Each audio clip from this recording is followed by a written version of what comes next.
몽상서책에 오신 여러분 환영합니다. 즐겁게 들어주세요. 강형제님, 유아가씨, 이쪽으로 어서 안으로 드시죠. 관내의 한 호화로운 호텔.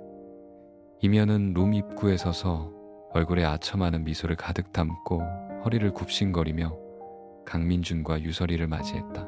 아까 전화통화에서 그는 계속해서 사과하며 두 사람에게 식사를 대접하고 싶다고 열렬히 초대했다. 강민준은 당연히 초대에 응했다. 어차피 저녁 식사 시간이기도 했고 오늘 강민준이 나선 것은 단지 유설이를 위해서만이 아니었기 때문이다. 다음은 협상의 시간이었다. 협상이 잘 되면 오늘의 일은 없던 것으로 알 수 있다. 협상이 잘 되지 않으면 내일 시장이 열린 후 진짜 피 튀기는 싸움이 벌어질 것이다. 강민준은 표정 하나 변하지 않고 마치 허리 굽혀 인사하는 이면이 보이지 않는다는 듯 큰 걸음으로 룸 안으로 들어섰다. 유설이는 그 뒤를 바짝 따랐다. 뒤처진 이면의 얼굴에서 미소는 즉시 굳어졌고 마음속으로는 분노가 치밀어 올랐다. 강민준 저 녀석 고작 유씨 집안 백만 믿고 감히 나를 이렇게 무례하게 무시해. 이면은 화가 나서 패가 터질 것 같았다. 생각해보니 당당한 임씨 집안의 도련님인 그가 언제 이렇게 저자세로 나온 적이 있었던가. 강민준, 이 녀석 정말 기어오를 대로 기어오르는구나. 방금 억지로 그를 강형제님이라고 불렀던 것을 생각하니 팔이라도 삼킨 듯 속이 메스꺼웠다. 저 꼬마가 무슨 자격으로 자신과 형제에 운운한단 말인가? 하지만 마음속에 천만 번의 불만과 원망이 있어도 지금은 억지로 참을 수밖에 없었다. 자자, 이쪽으로. 오늘 점심때는 이 아우가 정말 정신이 나갔었습니다. 술 몇 잔 마시고 두 분께 큰 실수를 저질렀습니다. 오늘 저녁 식사는 제가 사죄하는 의미이니 부디 두 분께서 너그러이 이 아우의 어리석고 무례함을 용서해 주십시오. 모두가 자리에 앉아 이면은 억지로 미소를 지으며 최대한 자세를 낮췄다. 하지만 강민준에 대한 그의 마음속 증오는 들끓는 파도처럼 멈추지 않고 솟아올랐다. 강민준은 태연하게 자리에 앉아 이면은 쳐다보지도 않았다. 그는 아무렇지 않게 젓가락을 들어 접시의 음식을 마음대로 집으며 마치 혼잣말하듯 중얼거렸다. 오늘 밤 우리를 부른 게 고작 이런 쓸데없는 소리나 하려고 한 거라면 그냥 일찍 꺼져주는 게 어때? 나와 유 선생님 식사 방해하지 말고. 일이 이 지경까지 왔고 강민준은 이미 5천억 원의 손실을 보았다. 어떻게 가벼운 사과 몇 마디로 해결될 수 있겠는가? 이면은 이 말을 듣고 분노를 참지 못할 뻔했다.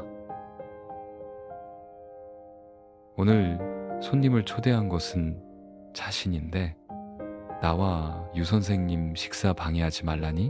당당한 임씨 집안의 도련님인 그가 언제 이런 굴욕을 당해본 적이 있었던가? 강민준, 너무 심하게 굴지 마. 내가 이렇게까지 저자세로 나왔는데 넌 대체 뭘 더 바라는 거야? 어이쿠, 벌써 못 참겠어? 점심때 그 오만한 기세는 어디 갔지? 고작 그 정도 배짱으로 내 아버지는 무슨 생각으로 너 같은 쓸모없는 놈을 나랑 협상하라고 보낸 거지. 강민준이 이면을 경멸하듯 쳐다보았다. 이면은 분노에 온몸을 떨었고 두 손을 주먹으로 꽉 쥐었다. 강민준, 내가 널 무서워하는 줄 알아? 내가 너한테 예의를 차리는 건 유설이 체면을 봐서야. 너랑 협상한다고? 너도 자격이 돼. 말을 마친 그는 고개를 돌려 유설이를 보았고 말투는 즉시 부드러워졌다. 설이야, 내가 잘못했어. 제 이름 전부 불러주시죠. 저랑 당신 그렇게 친한 사이 아니니까요. 그리고 이 일은 제가 결정할 수 없어요. 할 말 있으면 강민준한테 하세요. 유설이는 가차없이 말을 끊었고 심지어 그를 똑바로 쳐다보지도 않았다. 이면이 한 짓을 생각하면 유설이는 역겨움을 느꼈다. 나는 저 녀석이랑 말 섞기 싫은데 아직 자격 미달이거든. 강민준은 입에 음식을 넣으며 무심하게 소리쳤다. 강민준은 이면이 그저 철부지 도련님이라는 것을 간파했다. 그와 이야기하는 것은 쐐기의 경 읽기나 다름없었다. 됐어, 강민준. 너무 심하게 굴지 마. 이면이 으르렁거리는 소리가 룸 안에 울려 퍼졌다. 강민준은 아무 일 없다는 듯 천천히 찻잔을 들어 가볍게 한 모금 마셨다. 어라, 벌써 눈이 뒤집혔나? 그럼 이 협상은 계속할 필요도 없겠네. 유 선생님, 가시죠. 제가 샤브샤브 사드릴게요. 여기는 재수가 없네요. 말을 마친 강민주는 일어서서 유설이를 데리고 떠나려 했다. 이면은 이때 완전히 당황했다. 그의 아버지는 만약 유씨 집안의 용서를 받지 못하면 임성그룹이 완전히 망할 수도 있다고 엄명을 내렸다. 강민준에 대해서는 그는 전혀 신경 쓰지 않았다. 하지만 유설이의 태도는 그에게 매우 중요했다. 강민준, 도대체 어떻게 해야 우리 임씨 집안을 놔줄 건데? 이면은 초조해서 목소리마저 변했다. 내가 말했잖아. 넌 나랑 얘기할 자격이 없다고. 강민주는 뒤도 돌아보지 않고 걸음을 멈추지 않았다. 좋아. 내가 자격이 없으면 우리 아버지를 모셔와서 너랑 얘기하게 하면 되잖아. 그렇지. 이면은 서둘러 그들을 막아서고 당황하며 핸드폰을 꺼내 아버지 임중혁에게 전화를 걸었다. 얼마 지나지 않아 임중혁이 황급히 달려왔다. 룸에 들어서자마자 그는 분노에 찬 아들의 얼굴과 평온한 표정의 강민준을 보고 마음이 덜컥 내려앉았다. 강 선생, 유 아가씨, 제 어린 아들이 철이 없어서 부디 너그러이 용서해 주시길 바랍니다. 그는 마음속 불쾌감을 억누르며 애써 말투를 부드럽게 만들었다. 강민주는 찻잔을 내려놓고 임중혁을 똑바로 쳐다보았다. 임 총재님, 저는 돌려 말하는 걸 좋아하지 않습니다. 이왕 오셨으니 바로 말씀드리죠. 당신 아들이 저를 화나게 했고 저를 죽이겠다고 큰소리쳤습니다. 저는 도량이 넓지 않고 간도 매우 작습니다. 그래서 그가 저를 죽이기 전에 제가 반드시 그를 먼저 죽여야 합니다. 이 일 때문에 오늘 저는 5천억 원을 잃었습니다. 이 일은 당신의 너그러이 용서해달라는 한마디로 해결될 수 있는 게 아닙니다. 임중혁은 그의 직설적인 말에 멍해졌다. 평생 상장에서 구르면서 그는 이렇게 솔직한 협상은 본 적이 없었다. 더 화가 나는 것은 이 망할 놈이 감히 자기 앞에서 자기 아들을 죽이고 싶다고 대놓고 말하는 것이었다. 이건 너무 체면을 안 세워주는 게 아닌가? 좀 돌려서 말하면 죽나? 이 슈셩, 다 내가 평소에 널 너무 오냐오냐 해서 그래. 강 선생께 사과드려. 임중혁은 이면처럼 풋내기가 아니었다. 그는 이를 갈며 이면을 꾸짖었다. 그는 지금 태도를 보여야만 이 일이 끝날 수 있다는 것을 마음속으로 잘 알고 있었다. 강 선생 죄송합니다.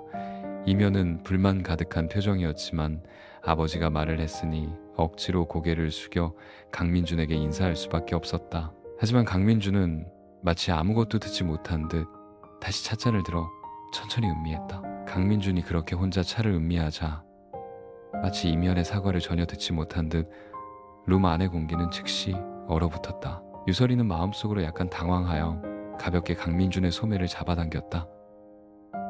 어쨌든 임중혁은 상장의 늙은 여우였고 그녀의 아버지 유강진과 동급이었다. 그녀는 감히 너무 방자하게 굴 수 없었다. 하지만 강민준은 전혀 신경 쓰지 않고 여전히 제멋대로였다. 무릎 꿇고 사과해. 임중혁은 이때 경로했다. 그가 누구인가?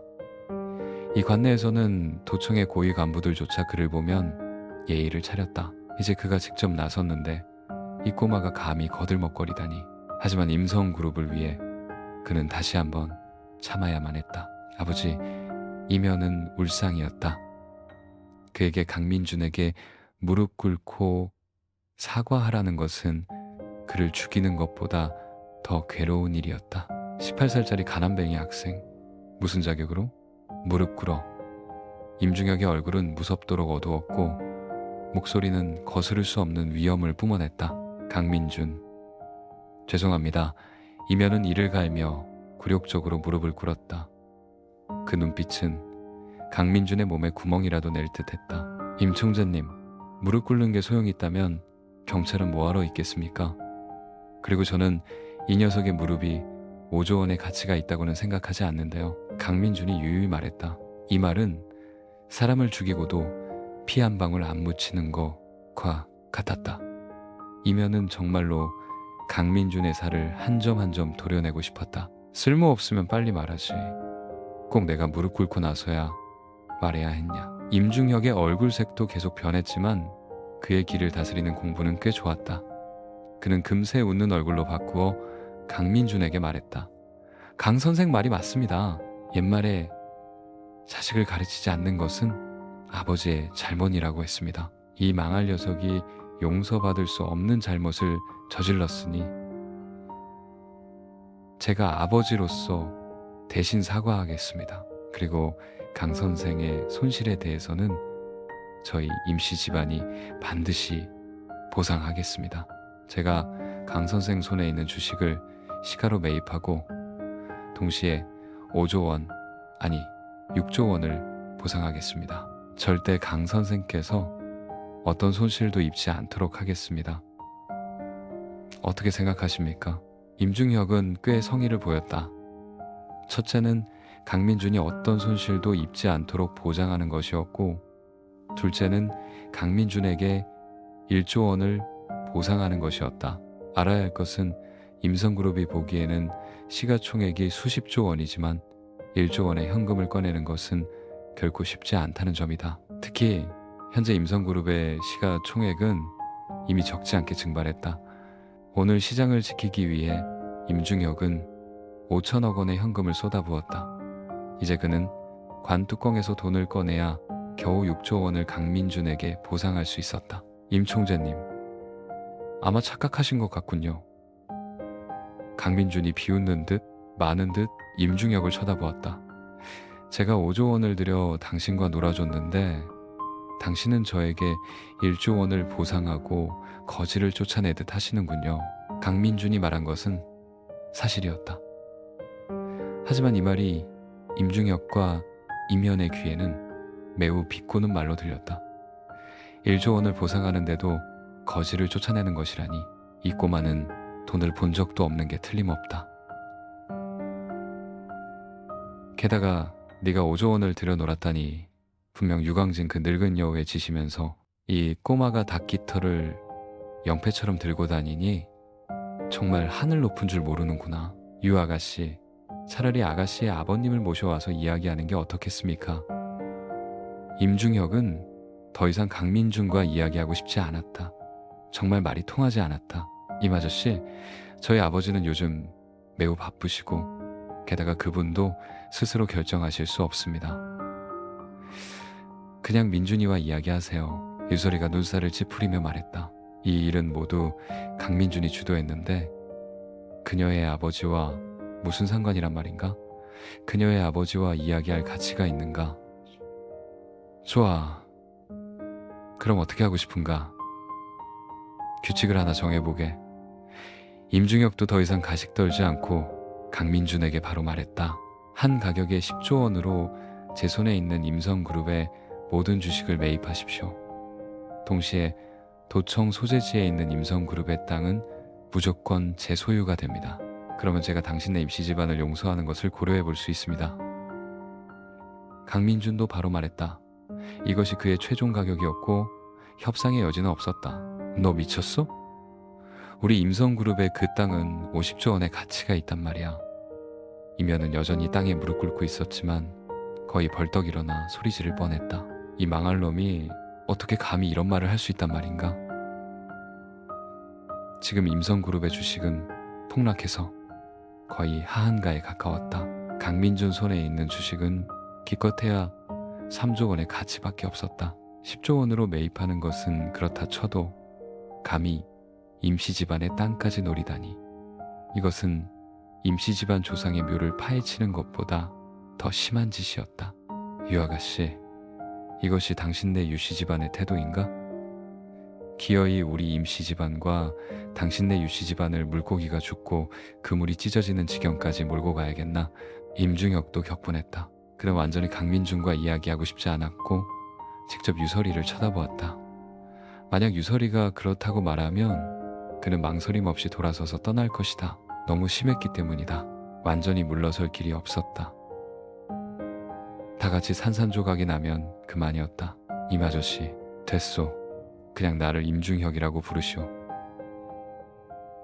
나는 당신의 아저씨라는 호칭을 감당할 수 없소. 임중혁이 차갑게 말을 끊었다. 알겠습니다, 임 총재님. 우선 이 일은 저희 아버지와 아무 관련이 없다는 것을 말씀드리고 싶군요. 유설이가 차가운 얼굴로 말했다. 물론 만약 당신이 기어이 우리 유씨 집안이 당신네 임씨 집안을 상대하는 것이라고 말한다면 그것도 괜찮습니다. 우리 유씨 집안도 바보가 아닙니다. 임 총재님께서 우리 유씨 집안을 어떻게 몰래 상대했는지 우리 모두 잘 알고 있습니다. 둘째, 모든 일은 당신 아들 때문에 시작되었습니다. 우리 유씨 집안의 자금줄이 끊겼을 때 제가 당신 아들에게 도움을 청하러 갔더니 당신 아들은 저에게 몸으로 보답하라고 했습니다. 제가 거절한 후 그는 계속해서 비꼬며 제가 차마 입에 담을 수 없는 험한 말을 했습니다.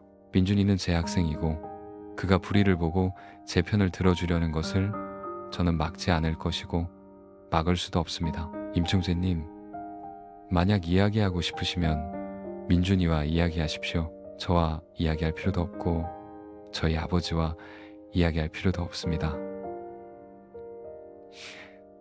임 총재님, 만약 이야기하고 싶지 않으시면 그만두십시오. 저에게 화풀이하지도 마시고요.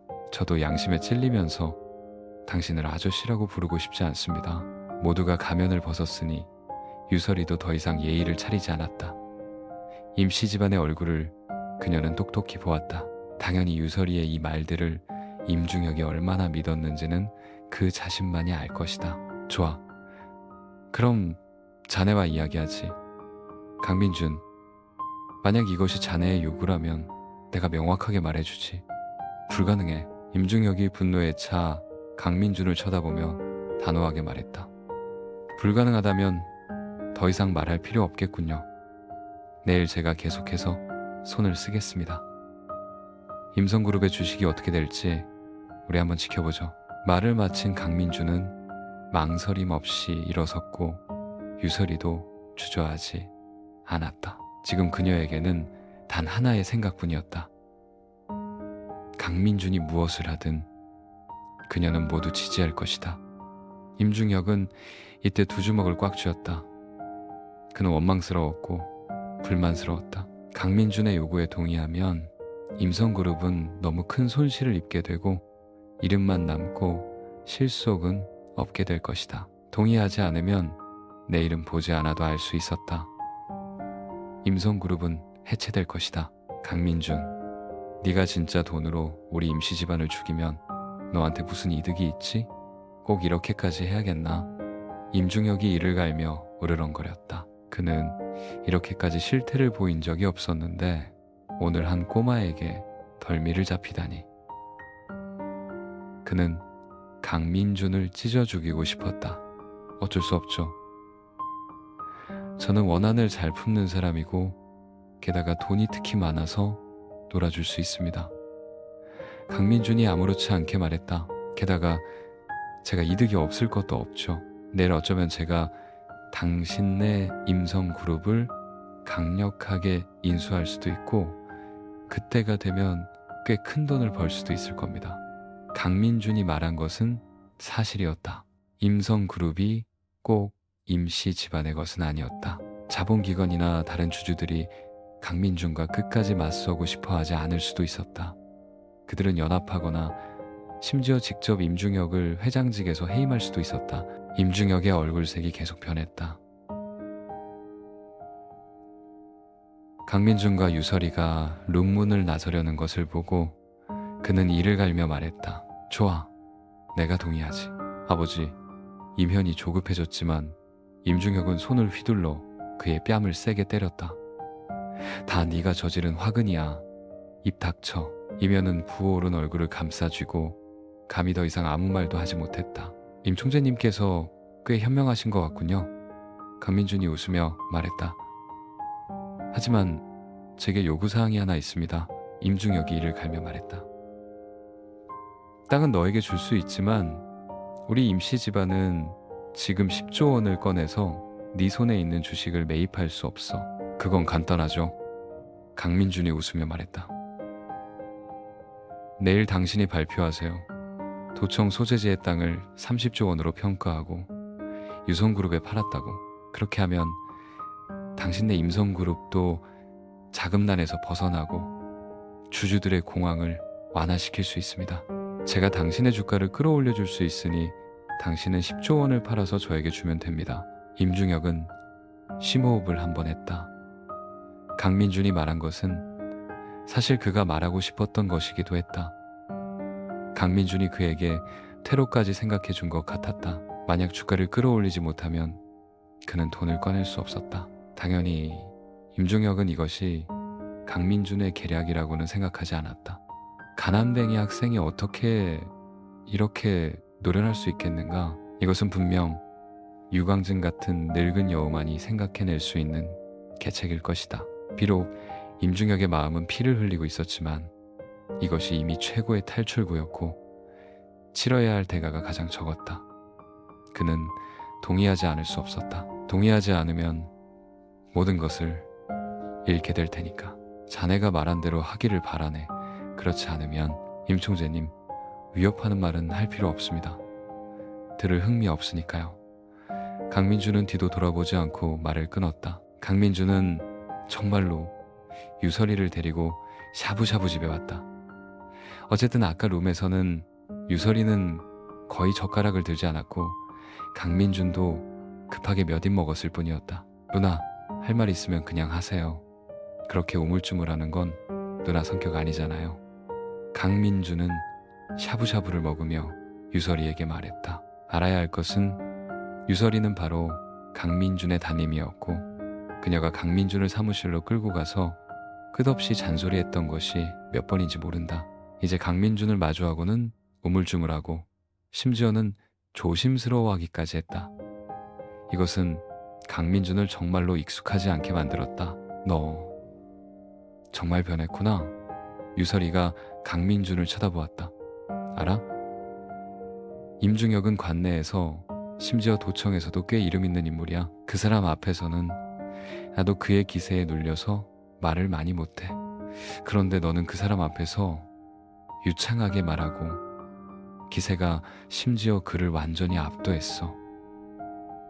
예전에 너는 절대 이렇게 하지 못했을 거야. 유설이는 정말로 강민준을 좀 이해할 수 없게 되었다.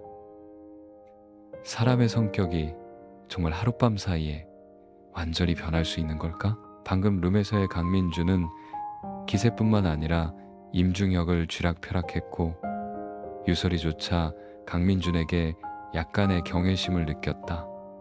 그럼 누나는 지금의 제가 좋아요? 아니면 예전의 제가 좋아요? 강민준이 약간 재미있다는 듯 유설이를 쳐다보았다. 사실 졸업 전까지 강민준은 항상 유설이를 어른으로 여겼다. 심지어 유설이의 강력하고 차가운 기세 아래 강민준은 숨도 크게 쉬지 못했다. 하지만 지금 강민준은 기세로나 심리적으로나 모두 유설이를 자신과 동등한 사람으로 여겼다. 이것은 강민준으로 하여금 감탄하지 않을 수 없게 만들었다. 아, 돈은 정말 좋은 것이구나. 돈이 있으면 자신감이 생기고 자신감이 있으면 누구를 마주하든 가슴을 펴고 이야기할 수 있다. 좋아하긴 뭘 좋아해. 나는 내 선생님이야. 유설이가 강민준을 쏘아보았다. 그녀는 매우 진지한 척하려고 애썼지만 어째서인지 얼굴이 붉어지고 심장도 쿵쾅거렸다. 비록 강민준이 자신의 학생이라는 것을 잘 알고 있었지만 강민준을 마주하면 그녀는 정말로 강민준을 학생으로 볼 수 없었다. 항상 무의식적으로 강민준의 기질에 이끌렸고 무의식적으로 강민준을 동등한 사람으로 대했다. 누나, 제가 말한 건 선생님이 학생을 좋아하는 그런 종류의 좋아함이에요. 누나는 어디까지 생각하신 거예요? 강민준이 어이없다는 듯 유설이를 쳐다보았다. 너, 유설이는 즉시 자신이 좀 민감했다는 것을 깨닫고 어색하게 설명하려 했지만 바로 그때 그녀의 핸드폰이 울렸다. 설이야, 너 어디 있니? 도대체 어떻게 된 일이야? 임중혁 그 늙은 여우가 왜 갑자기 도청 소재지에 그 땅을 나한테 주려고 하는 거지? 전화기 속 유광진은 완전히 무슨 일이 일어나고 있는지 이해할 수 없었다. 그는 방금 공급업체들에게 대금을 서둘러 지불하고 있었다. 유설이가 그에게 2조 원을 이체했기 때문이다. 하지만 그는 갑자기 임중혁의 전화를 받았고 내일 기자회견에 참석하라고 요구했다. 그 땅을 명의상 그의 유성그룹에 증여하지만 내일 그는 반드시 3조 원에 샀다고 대외적으로 발표해야 한다는 것이었다. 유광진은 듣고 나서 멍해졌지만 임중혁은 그를 위선적이라고 욕했고 심지어 유광진이 더 물어볼 기회도 주지 않고 전화를 끊었다. 아빠, 일이 이렇게 됐어요. 유설이는 쓴웃음을 지으며 사건의 전말을 간략하게 이야기했다. 이것은 전화기 속 유광진을 멍하게 만들었다. 그는 만 번을 생각해도 그와 거의 반평생을 싸운 임중혁이 강민준에게 조용히 치명타를 맞을 줄은 몰랐다. 그 땅을 잃고 1조 원을 들여 강민준 손에 있는 임성그룹 주식을 다시 사야 했다. 임성그룹은 거의 해방전 시대로 돌아간 셈이었다. 유광진이 놀라서 말을 잇지 못할 때 강민준은 핸드폰을 받아들고 유광진에게 말했다. 유 아저씨, 임씨 집안에 그 땅을 손에 쥐고 있으면 나중에 분명히 가치가 오를 공간이 있을 겁니다. 어쨌든 손해는 안 볼 테니 그냥 받으세요. 이게 어떻게 되나? 이건 5조 원짜린데 이건 내 거야. 내가 받을 수 없어. 유광진이 황송해하며 말했다. 유성그룹은 고작 8조 원의 시가총액밖에 안 되는데 5조 원짜리 땅이라니. 그는 손에 들고도 뜨거움을 느꼈다. 이것은 강민준이 따낸 것이고 강민준의 개인 재산에 속했다. 이걸 갑자기 그에게 주다니? 유 아저씨, 제 회사는 아직 설립되지 않았고 개인이 이렇게 큰 땅을 소유할 수는 없습니다. 강민준이 설명했다. 게다가 유성그룹은 지금 부동산 분야에 진출하려고 하지 않습니까? 그럼 이 땅을 잘 개발하세요. 그리고 저도 유성그룹의 지분이 있으니 아저씨께서 안심하고 받으세요. 강민준은 사실 이 땅에 별로 신경 쓰지 않았다. 비록 5조 원의 가치가 있고 미래에는 수백조 원까지 오를 수 있지만 이 땅의 초기 투자 비용은 여전히 꽤 많은 돈이 필요했다. 게다가 건설에는 많은 노력이 필요했다. 강민준은 참여할 흥미가 없었다. 이 시간이 있으면 강민준은 차라리 주식시장에 대한 정보를 좀 더 회상하고 선지자의 이점을 이용하여 강민준은 절대적으로 백발백중으로 투자할 수 있었다. 그리고 잠재력 있는 몇몇 회사에 투자하는 것, 예를 들어 플립톡에 투자하는 것, 이것은 황금알을 낳는 거위라고 할 수 있었다. 알겠다. 그럼 내가 받지. 하지만 너랑 설이 먼저 돌아와라. 내가 너희 둘에게 할 말이 좀 있다. 유광진은 거의 2분 동안 생각한 후에야 단호하게 말했다. 말을 마친 유광진은 바로 전화를 끊었다. 이때는 이미 밤 10시가 다 되었다. 강민준은 원래 이따가 바로 집으로 돌아갈 생각이었다. 어쨌든 수능이 끝났으니 그는 집에 가서 보고해야 했다. 하지만 핸드폰 시간을 보니 이미 10시였다. 부모님은 지금쯤 이미 주무시고 계실 것이다. 지금 한밤중에 집에 돌아가는 것은 비현실적이었다. 누나, 아버지가 우리 둘 다 같이 돌아오래요. 강민준이 핸드폰을 유설이에게 건넸다. 그럼 빨리 먹어. 유설이는 말하고는 개걸스럽게 먹기 시작했다. 아, 맞다. 앞으로 무슨 계획 있어? 유설이는 먹으면서 물었다. 이틀 안에 서울에 한번 다녀올 생각이에요. 강민준도 먹으면서 대답했다. 왜? 유설이가 멍했다. 유설이의 인상에 강민준은 심지어 도청 소재지에도 가본 적이 없었다.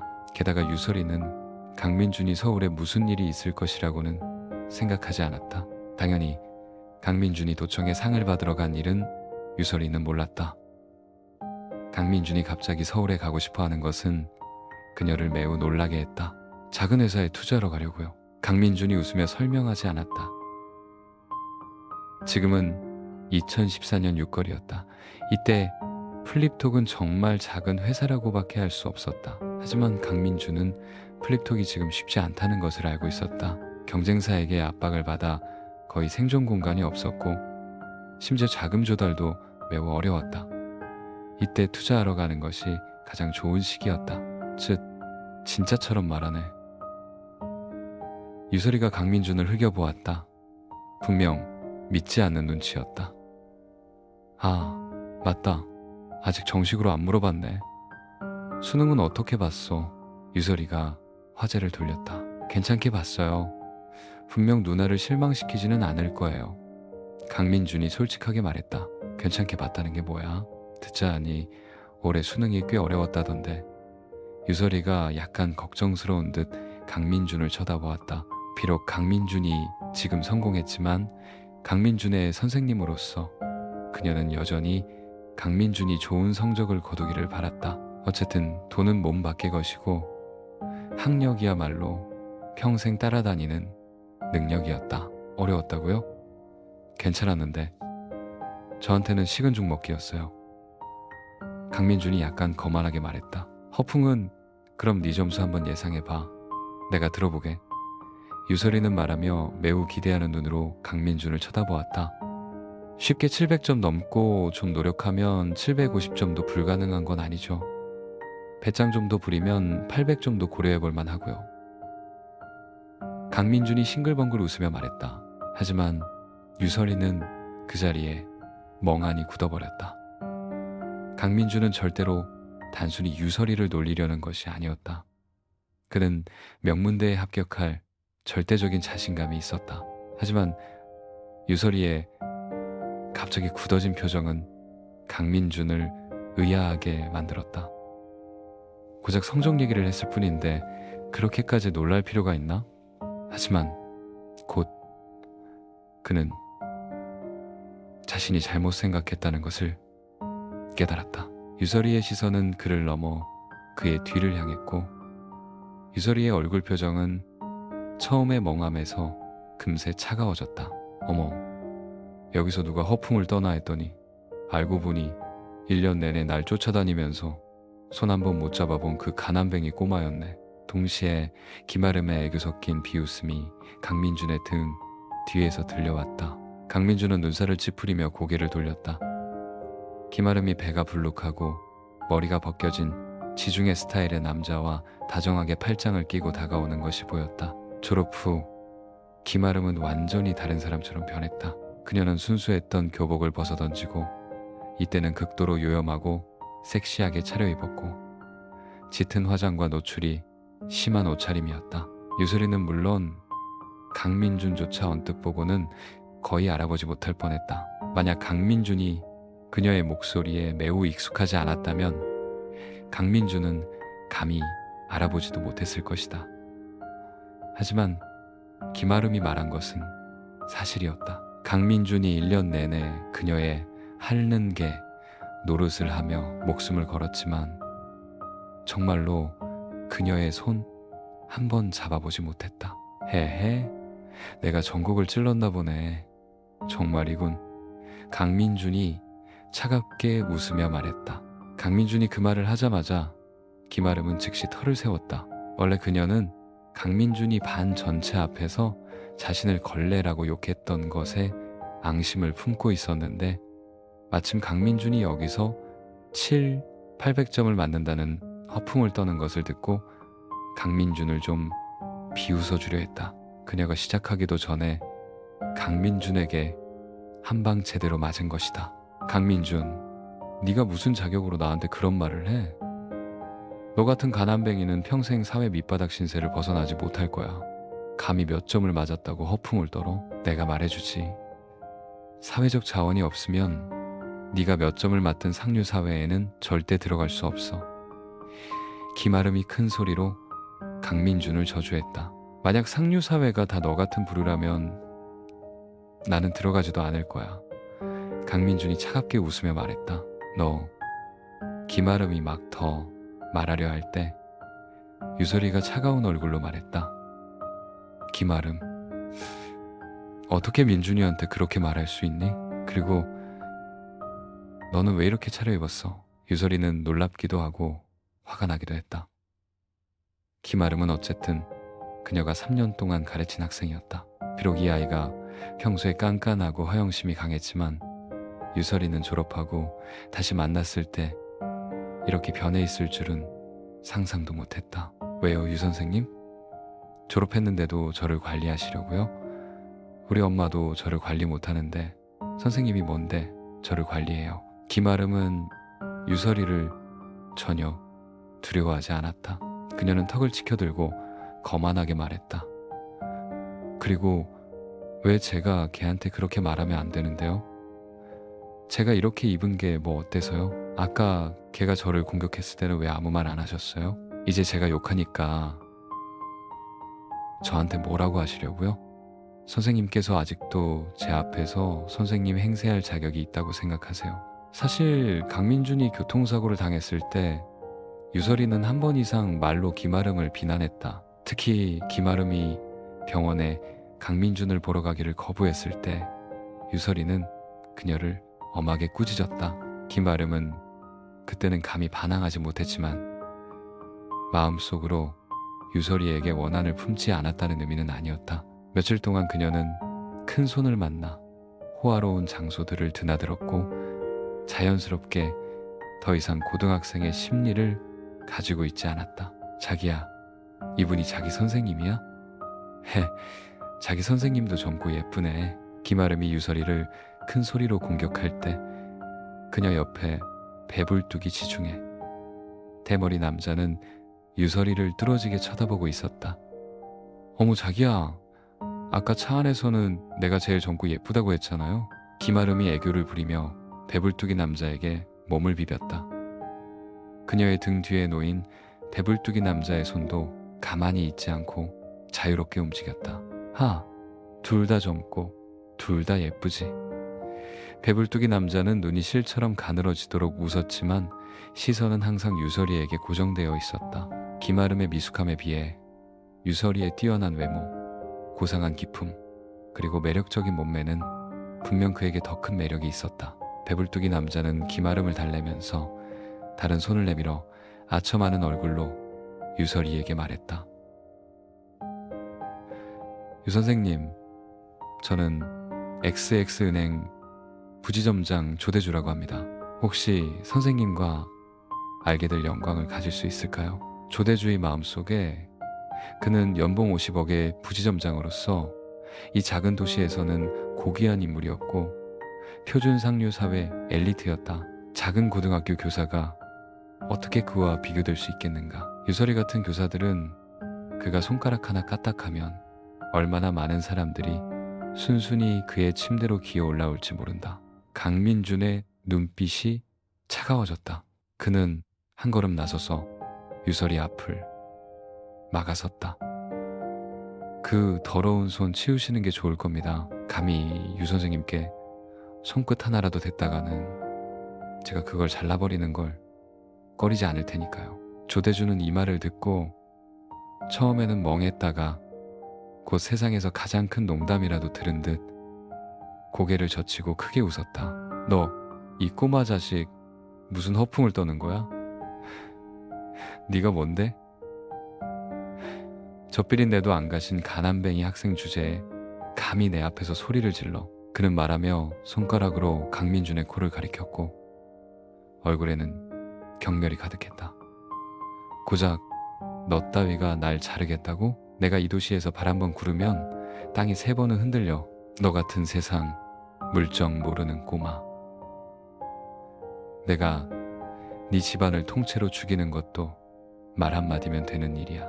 조대주는 일부러 자신의 둥근 배를 내밀고 몸에 걸친 명품 옷을 과시하며 자신의 신분을 뽐냈다. 곧이어 조대주는 다시 시선을 유설이에게로 돌렸고 입가에 음탕한 미소를 지었다. 유 선생님, 이 꼬마 따라다녀서 무슨 미래가 있겠습니까? 차라리 저를 따르시죠. 제가 당신에게 호화로운 생활을 보장해 줄 수 있습니다. 큰 집에 살고 고급 차를 몰고 뭐하러 이 작은 도시에서 가난한 교사 노릇을 하십니까? 말하며 그는 유설이에게 윙크를 했고 눈빛에는 도발과 모욕이 가득했다. 유설이는 분노에 얼굴이 창백해졌고 몸이 미세하게 떨렸다. 이 파렴치한 놈. 강민주는 그녀의 학생이었다. 이 개만도 못한 부지점장은 도대체 머릿속에 무슨 생각을 하고 있는 건가? 유설이는 다시 분노에 차 김아름을 쳐다보았다. 김아름, 너 지금 꼴이 이게 뭐니? 돈 때문에 자신을 팔고 이 역겨운 뚱보 남자에게 붙어서 너는 조금의 자존심도 없니? 봐, 그가 지금 네 앞에서 나를 희롱하고 있잖아. 그는 분명 너를 희롱하고 있는 거야. 허영심 때문에 네 젊음과 자존심을 발밑에 짓밟고 너는 슬프지도 않니? 김아름은 오히려 무심하게 말했다. 그래서 뭐요? 여자는 잘하는 것보다 시집 잘 가는 게 낫죠. 우리 자기 연봉이 50억이에요. 표준 상류 사회 인사라고요. 여자가 몇 명 더 있으면 뭐 어때요? 김아름의 이 말에 조대주는 즉시 매우 상쾌하고 자랑스러워졌다. 그는 원래 유설이에게 자신이 연봉 50억이라는 것을 알릴 기회가 없을까 걱정하고 있었다. 특히 그는 부지점장으로서 수많은 회색 수입이 있었다. 수입이 어찌 억 단위에 그치겠는가. 심지어 조대주는 이미 망상에 빠지기 시작했다. 이 유설이가 자신이 연봉 50억이라는 것을 들으면 아마 즉시 달려들지도 모른다. 유설이가 막 김아름을 반박하려 할 때 강민준이 막아서며 말했다. 누나, 자는 척하는 사람을 어떻게 깨울 수 있겠어요? 강민준이 차갑게 웃으며 한 걸음 더 다가가 조대주에게 압박을 가했다. 그 눈빛은 마치 그의 영혼을 꿰뚫어 보는 듯했다. 이것은 조대주를 무의식적으로 한 걸음 물러서게 만들었다. 강민준이 천천히 말했다. 조대주라고 했죠? 만약 당신이 다른 신분이거나 다른 은행이었다면 아마 저도 당신을 어쩔 수 없었을 겁니다. 하지만 공교롭게도 당신이 일하는 은행의 지점장을 제가 알거든요. 작은 은행 부지점장 주제에 감히 강민준 앞에서 소리를 지르다니 정말 이 조대주가 어디서 그런 용기가 났는지 모르겠다. 진짜 지점장인 장기철조차 강민준을 만나면 아버지처럼 대하는데 허풍은 우리 지점장님 아는 사람이 얼마나 많은데 나는 도지사도 알아. 아쉽게도 도지사는 나를 모르지만 조대주가 극도로 비웃었다. 자기야, 쟤한테 속지마. 걔네 집 찢어지게 가난해서 학교 다닐 때 나한테 밀크티 한 잔 사주는 것도 망설였다고. 김아름도 따라 비웃었다. 강민주는 미소 지으며 더 이상 아무 말도 하지 않고 직접 핸드폰을 꺼내 장기철에게 전화를 걸었다. 어이쿠 강형님, 어찌 또 형님께서 직접 전화를 다 주셨습니까? 장기철은 막 퇴근해서 집에 돌아왔다. 요즘 그의 기분은 정말 최고였다. 이렇게 큰 예금을 유치했으니 승진의 희망이 보였다. 최근 그는 매일 밤 10시가 넘도록 야근했다. 단지 장부를 좀 더 예쁘게 만들기 위해서였다. 곧 그는 도청으로 승진할 수 있을 것이었다. 그리고 이 모든 것은 강민준 덕분이었다. 그래서 그는 강민준의 전화를 볼 때마다 일어서서 전화를 받았다. 장 형님, 제가 전화를 안 할 수가 없네요. 형님네 은행에 거물한 분이 계셔서 발 한번 구르면 우리 관내가 3번은 흔들리고 말 한마디면 제 온 가족을 죽일 수 있다고 하시네요. 제가 간이 작아서 형님네 맞은편 은행으로 예금을 옮길 준비를 하고 있습니다. 강민준의 이 전화는 이 순간 장기철을 가장 경악하게 만들었다고 할 수 있었다. 그의 직위가 막 승진하려던 참이었고 그가 승진할 수 있는지 여부는 전적으로 강민준의 예금에 달려 있었다. 그 200조 원이 넘는 예금. 작은 관내는커녕 도청 소재지에서도 강민준을 아버지처럼 모셔야 했다. 이 승진의 중요한 시기에 강민준이 예금을 옮기려 하다니 그건 그의 목숨을 원하는 것과 같았다. 다른 경쟁은행들이 강민준이 예금을 옮기려 한다는 것을 알기만 하면 그 경쟁은행의 지점장들은 아마 강민준의 집 문턱이 닳도록 무릎 꿇고 빌 것이다. 장기철이 막 긴장하며 강민준에게 도대체 은행에 어느 놈이 눈치 없이 형님을 화나게 했습니까? 라고 물으려 할 때 조대주의 미친 듯한 비웃음이 마침 강민준의 핸드폰을 통해 장기철의 귀에 들려왔다. 고작 너 따위가? 네 모든 예금을 다 합쳐도 이 샤브샤브 집에서 한 끼 먹을 수 있을지 모르겠네. 예금을 옮긴다고? 너 정말 날 웃겨 죽이려는구나. 네가 세계 최고 부자인 줄 알아. 조대주는 강민준이 김아름의 동창이라는 것을 안 후 강민준을 전혀 눈에 두지 않았다. 왜냐면 관내는 크다면 크고 작다면 작아서 관내의 모든 유력 인사들을 조대주는 거의 다 알고 있었다. 심지어 그 유력 인사들의 집에 몇 명이 있는지도 그는 똑똑히 알고 있었다. 조대주의 눈에 그는 강민준을 몰랐으니 강민준은 절대 그에게 위협이 될 수 없었다. 왕링도 따라 낄낄거렸다. 그 웃음소리에는 조롱이 가득했다. 너 같은 사람은 평생 사회 밑바닥에서 뒹굴 운명이야.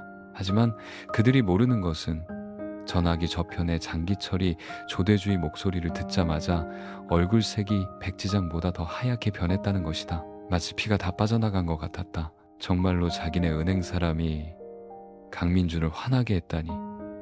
이래서 강민준이 예금을 옮기려 했던 것이다. 조대주, 너 맞지? 이 살고 죽는 것도 모르는 놈아.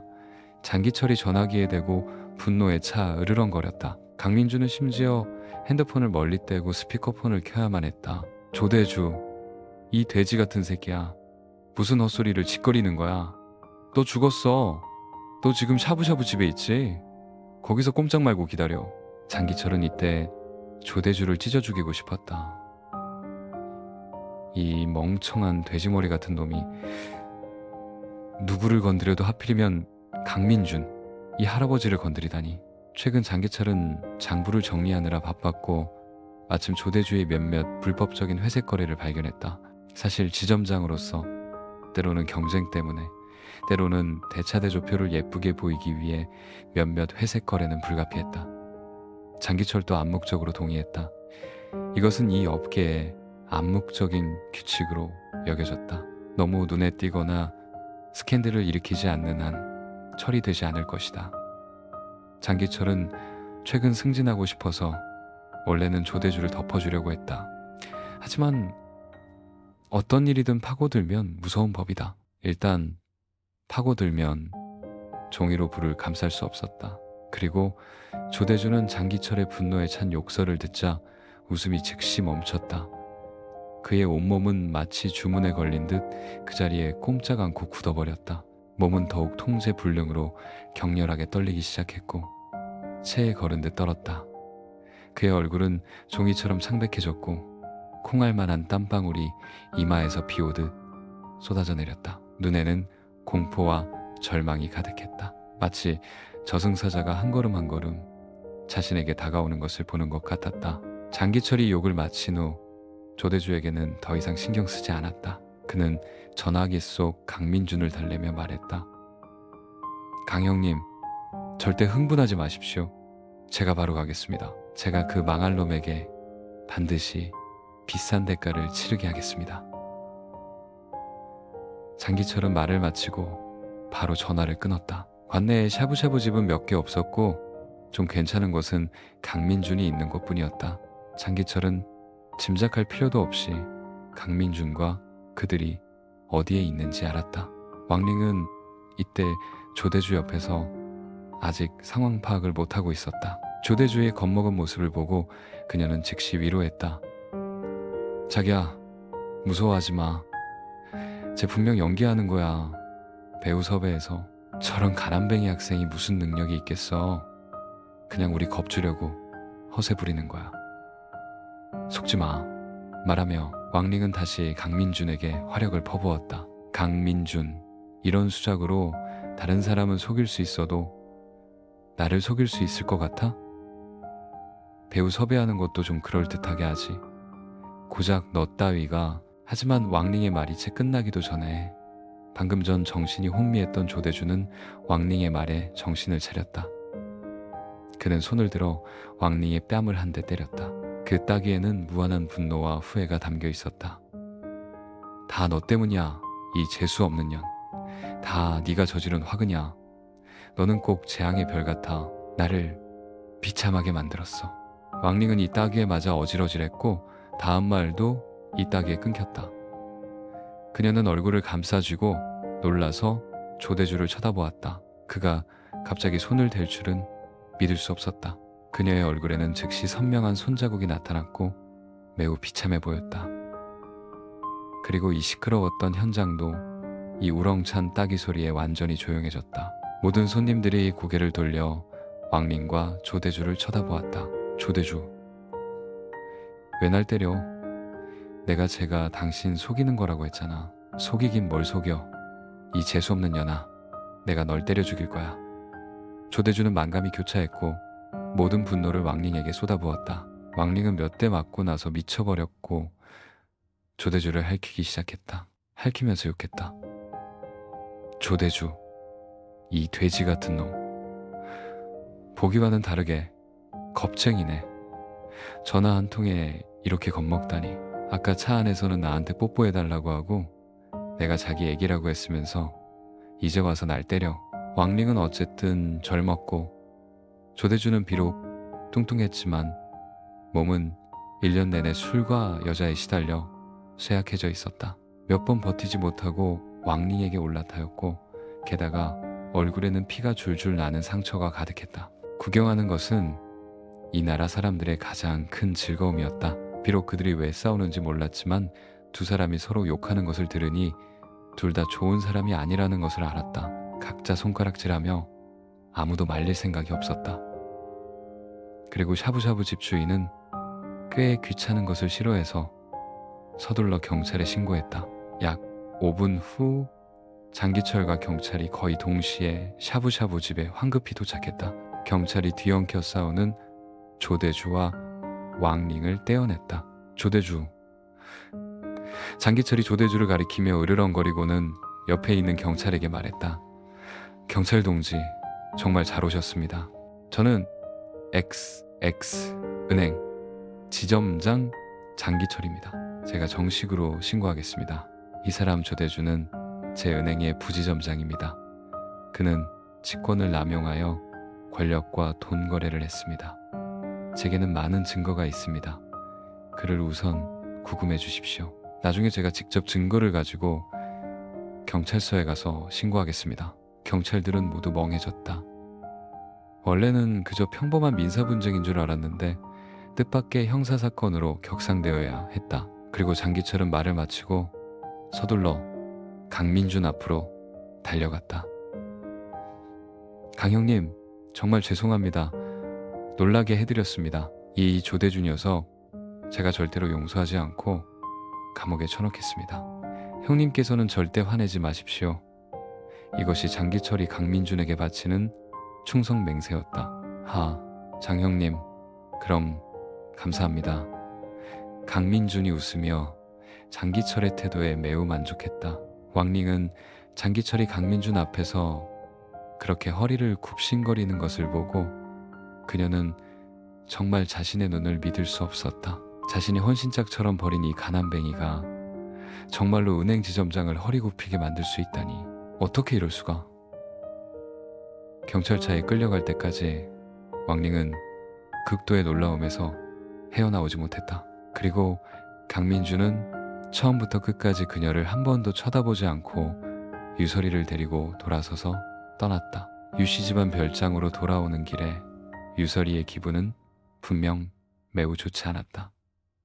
심지어 그녀는 자신이 매우 실패했다고 느꼈다. 그녀가 온 마음을 다해 가르친 학생이 이토록 비틀어진 가치관을 가지고 있다니 교사로서 이것은 그녀의 직무유기이자 치욕이었다. 강민주는 조수석에 앉아 유서리의 기분이 좋지 않다는 것을 금세 알아차렸다. 누나, 사실 그렇게 신경 쓸 필요 없어요. 생각해보세요. 인생이 어떻게 모든 일이 뜻대로 되겠어요? 누나한테는 저 같은 뛰어난 학생이 있으니 제 같은 애 하나 더 있다고 해도 기껏해야 본전치기죠. 모든 학생이 저처럼 뛰어나길 바랄 수는 없잖아요. 그렇죠? 그건 비현실적이에요. 강민준이 진지하게 말했다. 유설이는 앞부분을 들을 때는 마음이 꽤 위로가 되었지만 뒷부분을 듣자마자 눈을 희번덕거리지 않을 수 없었다. 그녀는 화를 내며 말했다.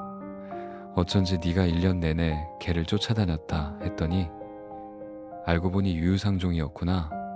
낯짝이 성벽보다 두껍기는. 비록 그렇게 말했지만 강민준의 짓궂은 말에 유설이의 무겁고 우울했던 마음은 한결 나아졌다. 입가에 힘없는 미소가 살짝 번졌다. 누나, 걔랑 저 이제 다 끝난 일이에요. 다시는 꺼내지 마세요. 이번에는 강민준이 울상을 지으며 말했다. 솔직히 1년 동안이나 기마름에 한른개 노릇을 했던 것은 강민준에게 역겨운 기억이었다. 그때는 정말 어느 신경이 잘못돼서 그런 실수를 저질렀는지 모르겠어. 계속 꺼낼 건데. 나 정말 궁금해서 그래. 너 정말 걔 손 한 번도 못 잡아봤어? 강민준이 울상인 것을 본 유설이는 오히려 즐거워졌다. 강민준은 유씨 집안 별장으로 돌아왔다. 이때 유광진은 이미 술과 안주를 차려놓고 혼자 술을 따르고 있었다. 아빠, 이 밤중에 왜 혼자 술을 드세요? 유설이가 이상하다는 듯 유광진을 쳐다보았다. 그녀는 유광진이 술을 좋아하지 않는다는 것을 알고 있었기 때문이다. 비록 집에 소장한 술이 적지 않았지만 어머니가 돌아가신 후 유설이는 유광진이 술 마시는 것을 본 적이 없었다. 왔구나. 이리 와, 이리 와. 오늘 아빠 기분 좋으니 아빠랑 한잔하자. 유광진은 즉시 강민준과 유설이를 열렬히 환영했다. 오늘 임중혁 그 늙은 여우가 큰 코 다쳤지. 우리가 반평생을 싸웠는데 결국 마지막에는 이 유광진이가 이겼어. 유광진이 크게 웃으며 말했다. 아빠 말씀이 맞네요. 오늘 저 2끼나 제대로 못 먹어서 배가 좀 고프긴 하네요. 강민준이 웃으며 기쁘게 식탁에 앉았다. 임시 부자와의 식사는 정말 제대로 먹지 못했고 샤브샤브 집에서는 또 기마름 때문에 불쾌하게 끝났다. 아빠, 좀 적당히 드세요. 아빠 건강 어떤지 스스로 모르세요. 그리고 민준이는 학생인데 어떻게 애한테 술을 따라주세요. 유광진이 강민준과 자신에게 각각 술 한 잔씩 따라주는 것을 본 유설이가 눈살을 찌푸리며 말했다. 학생이면 뭐 어때? 민준이도 다 컸어. 네가 쟤 몇 년 가르쳤다고 계속 민준이를 애 취급하지 마. 유광진이 엄한 얼굴로 유설이를 쳐다보며 말했다. 봐라, 이번에 민준이가 임시 집안을 상대하는 걸 보니 손에 쥐락펴락하더구나. 이게 학생이 할 수 있는 일이냐? 민준이의 정신은 성숙하고 일 처리 방식은 노련해서 선생님인 너보다 훨씬 낫고 심지어 우리처럼 상장해서 반평생을 구른 사람들보다도 한 수 위야. 유설이는 아버지의 말에 멍해졌다. 비록 아버지가 한 말이 사실이긴 했지만 그녀는 오늘 밤 아버지가 왜 그러시는지 이해할 수 없었다. 왜 그렇게 강민준을 극찬하는 거지? 이 늙은이가 또 함부로 중매서려는 건 아니겠지. 아저씨, 과찬이십니다. 저는 그냥 시기를 잘 만나서 물 흐르듯 배를 띄웠을 뿐입니다. 그리고 모든 것은 유 선생님께서 잘 가르쳐 주신 덕분입니다. 강민준이 겸손하게 웃으며 말했다. 하지만 강민준은 유설이에게 윙크를 날렸다.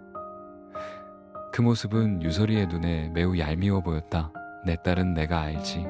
걔는 맨날 차가운 척하지만 사실 속은 여린 여자애야. 유광진은 취했는지 강민준을 오랜 친구처럼 끌어당기며 열정적으로 이야기했다. 오, 차가운 척하는 거였어요? 저는 그냥.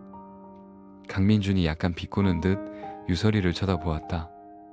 방금 차 안에서 유설이에게 당했던 서름이 완전히 사라졌다.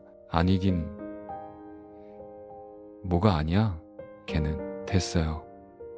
유광진이 막 더 말하려 할 때 유설이가 차가운 목소리로 소리쳤다.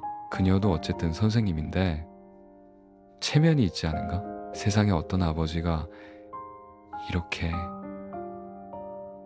학생 앞에서 자기 딸의 흉을 본단 말인가?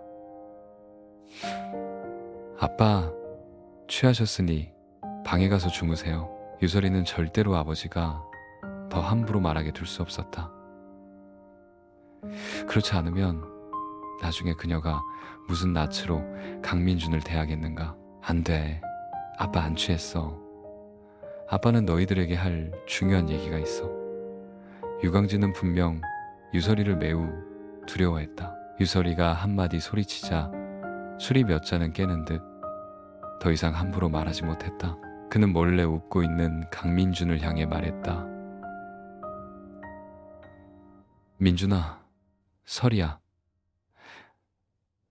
아빠한테 생각이 하나 있다. 유성그룹의 다른 주주들 지분을 전부 사들여서 민준 캐피탈로 바꾸고 싶다. 민준이가 70% 지분을 갖고 설이가 20%, 동현이가 10%를 갖는 거지. 하지만 동현이 지분은 설이가 대리 보유하고 경영에는 참여하지 않는 걸로. 유광진의 말이 떨어지자마자 강민준과 유설이는 모두 멍해졌다. 이게 무슨 일인가? 왜 갑자기 화제가 바뀌었지? 이 얘기를 하는 것보다 더 중요한 것은 지분 분배였다. 유성그룹의 이름을 민준캐피탈로 바꾸는 것은 그렇다 쳐도 강민준이 70%의 지분을 갖는 것은 유성그룹을 강민준에게 직접 주는 것과 다름없었다. 유 아저씨? 아빠, 둘 다 내 말 먼저 들어봐.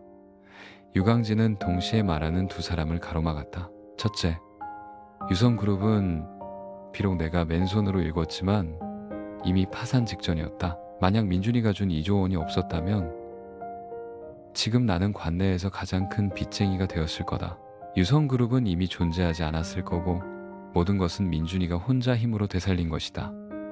그래서 유성그룹은 원래 민준이의 것이 되어야 한다. 이게 첫 번째다.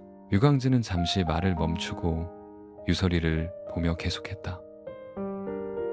둘째, 나는 늙었고 점점 힘에 부치는 것을 느낀다. 내 동생이 어떤 놈인지 너는 나보다 더 잘 알겠지.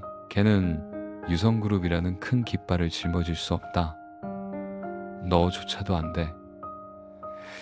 너는 관리에는 재능이 있지만 결정을 내릴 때는 우유부단하다. 상장은 예로부터 사람을 잡아먹는 전쟁터였어. 너 혼자서는 감당할 수 없다. 언젠가 내가 없어지면 너는 그 늙은 여우들에게 뼈도 못 추릴 거다. 셋째, 민준이는 비록 젊지만 독특한 안목과 뛰어난 수완을 가졌고 정도, 의리도 있다. 그와 협력하면 너희 남매의 앞으로의 삶은 분명 풍족할 것이다. 지금 너희 남매가 30% 지분밖에 없다고 생각하지 마라. 미래의 민준캐피탈은 분명 유성그룹을 10,000배 이상 뛰어넘을 것이다. 그때가 되면 너희의 30% 지분도 하늘 높은 가격이 되어 있을 거다. 유광진이 자격 있는 아버지라고 하지 않을 수 없었다. 그는 유설이와 유동현을 위해 모든 퇴로를 생각해 두었다. 사실 이 결정을 내린 것은 유광진이 절대 충동적인 행동이 아니었다. 그는 은행 지점장 장기철과 깊이 논의했다.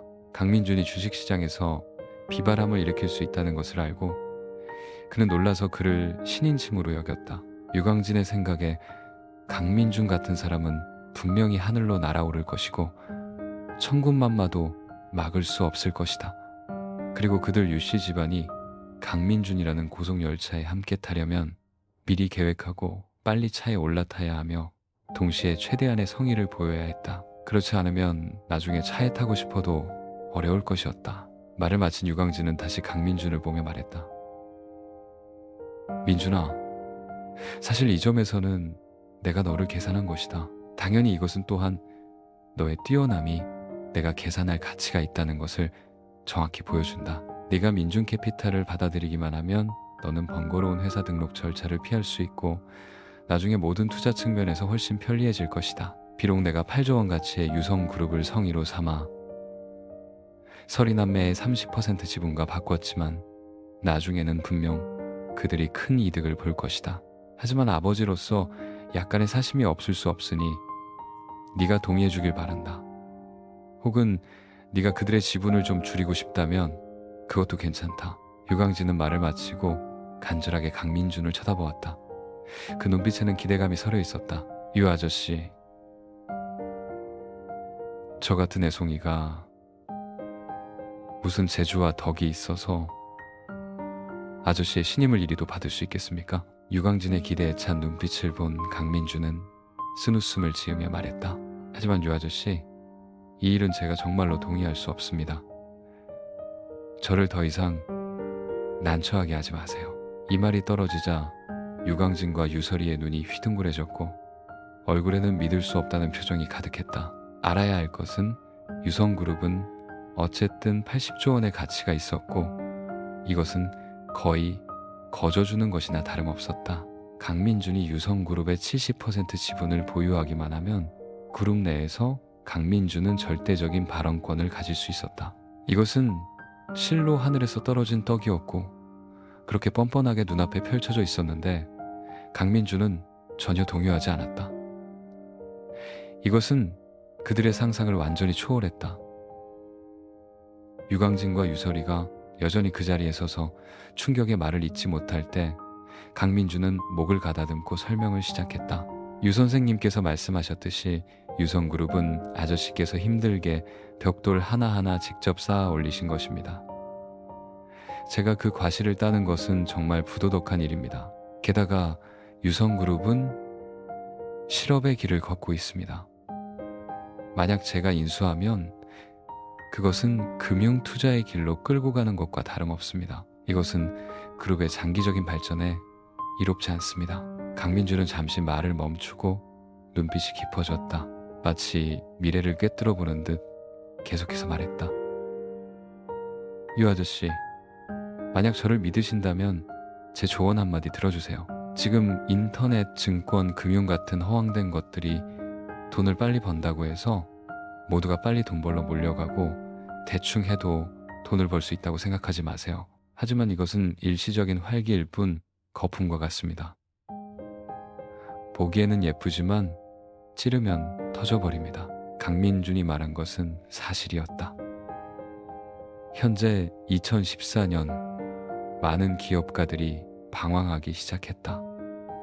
일부 기업들은 보기에는 화려하고 수만 명의 직원이 1년 내내 힘들게 일해도 연말에 결산해보면 이익은 겨우 수억에서 수십억에 불과했다. 반면 일부 젊은 여성들은 인터넷에서 몸 좀 흔들고 팔다리 좀 보여주면 쉽게 수백억을 벌었다. 정말 가치 없어 보였고 사람들을 질투하게 만들었다. 유광진도 이때 그런 심정이었다. 자신이 반평생을 고생해서 겨우 80조 원의 재산을 모았다. 강민주는 손가락 하나 까딱해서 200조 원 이상이 손에 들어왔다. 하지만 오직 강민준만이 알고 있었다. 실업이야말로 국가 경제의 기둥이라는 것을. 이 점은 반박할 수 없었다. 예를 들어 2017년 트럼프가 집권한 후 그는 즉시 제조업의 귀환을 외쳤다. 실업이야말로 왕도이고 결코 대체되거나 도태될 수 없는 기반이라는 것을 알 수 있었다. 인터넷도 마찬가지고 금융도 마찬가지다. 그것들은 모두 공중두각이고 보기에는 아름답지만 만약 실업의 지지가 없다면 조만간 무너질 것이다. 하지만 유광진은 눈살을 찌푸렸고 여전히 좀 불만스러워 입을 열어 더 권하려 했다. 유 아저씨, 제 말 끝까지 들어보시죠. 강민준이 서둘러 그의 말을 끊고 말투를 바꾸어 신비롭게 말했다. 실업은 여전히 잠재력이 매우 큽니다. 단지 시기가 아직 오지 않았을 뿐입니다. 그리고 후계자 문제에 대해서는 아저씨와 유 선생님은 항상 유동현이 그저 쓸모없는 한량 도련님이고 하루 종일 말썽만 피우고 제대로 된 모습이 없다고 생각하셨죠. 하지만 제가 보기에는 완전히 반대입니다. 지금까지 말을 하지 않던 유설이는 이 말을 듣고 말을 끊었다. 너는 그 망할 놈 편들 필요 없어. 나는 걔 친누나야. 걔가 어떤 놈인지 누구보다 잘 알아. 중학교 때부터 연애를 시작했고 이 3년 고등학교 동안 만약 내가 반해서 걔를 관리하지 않았다면 얼마나 더 황당한 짓을 저질렀을지 몰라. 유설희는 말하며 분개했다. 분명 그녀의 유동현에 대한 편견은 매우 깊었다. 옆에 있던 유광진도 듣고는 계속 고개를 끄덕이며 깊은 동의를 표했다. 강민주는 오히려 웃으며 반문했다. 하하, 그럼 유 선생님, 선생님께서는 지난 3년 동안 걔가 선생님 반에서 정말로 얌전히 지냈다고 생각하십니까? 적어도 3년 동안 학교에서는 걔는 감히 너무 심한 짓은 못했지. 유설이는 당연하다는 듯이 대답했고 턱을 약간 치켜들었다. 분명 그녀는 자신의 공이 작지 않다고 느끼고 있었다. 아니. 유 선생님, 그건 선생님 생각일 뿐입니다.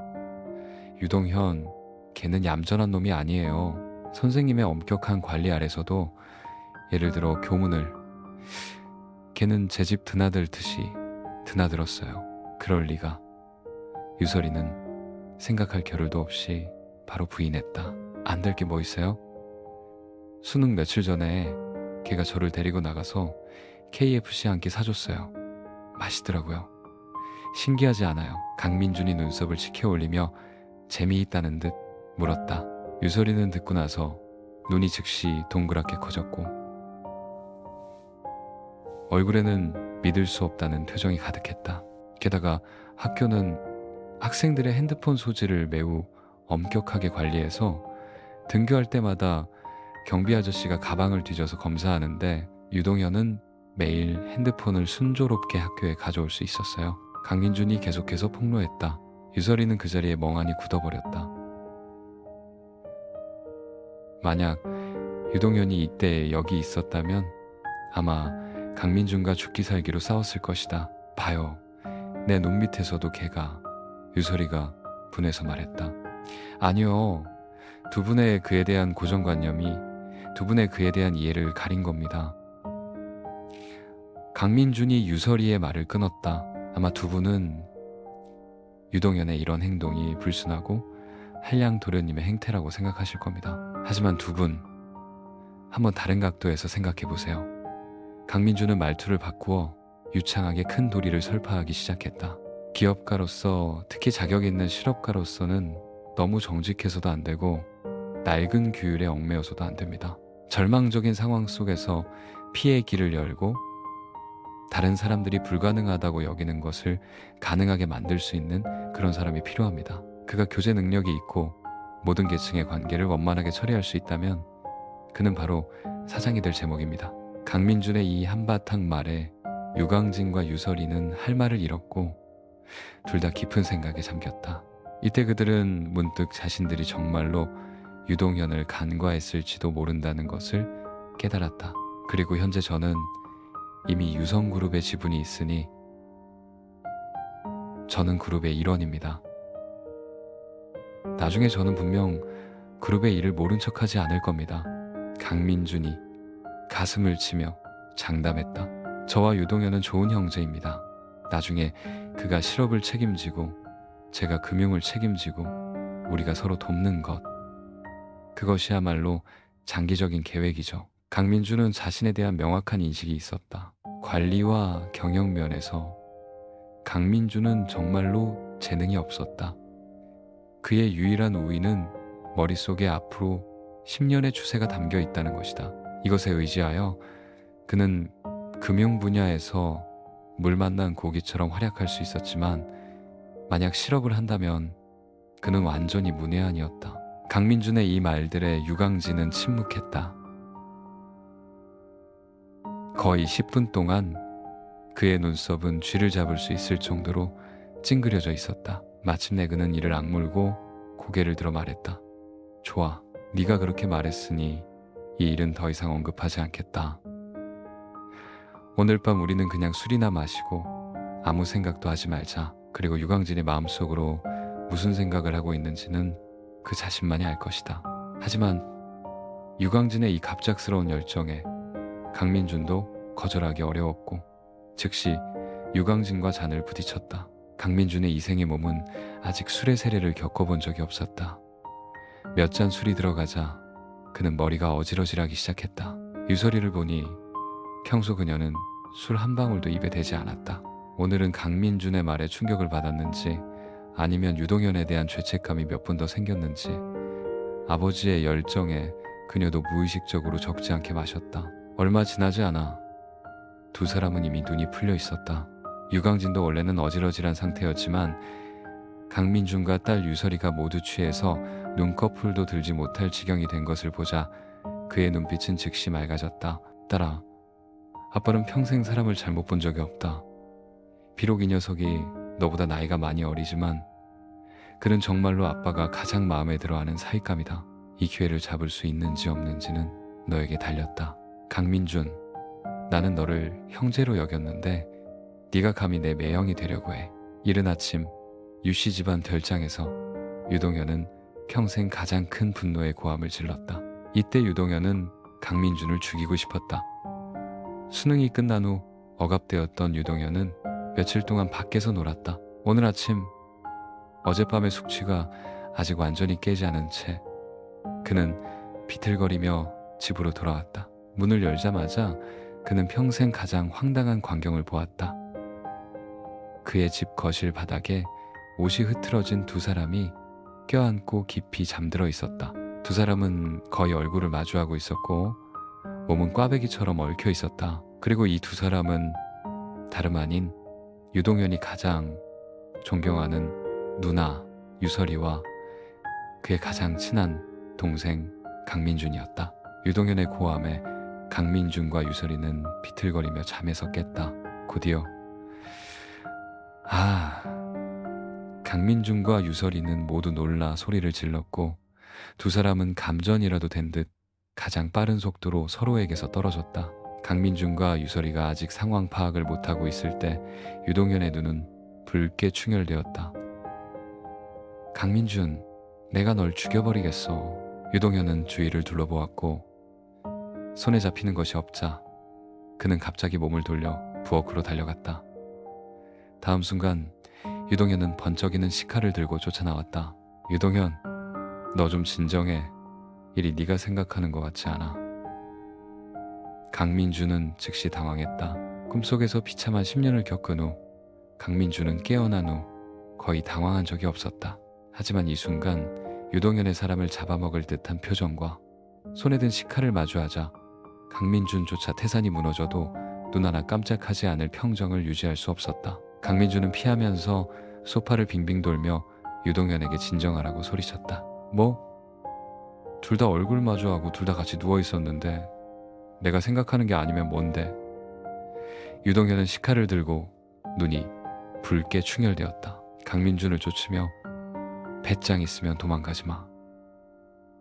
내가 널 안 썰어 죽이면 사람이 아니야. 내가 널 다져서 고기 완자로 만들어버릴 거야. 유동현, 너 진정해. 칼 내려놔. 내가 설명할 수 있어. 강민준이 서둘러 말했다. 개 같은 소리. 무슨 설명을 해.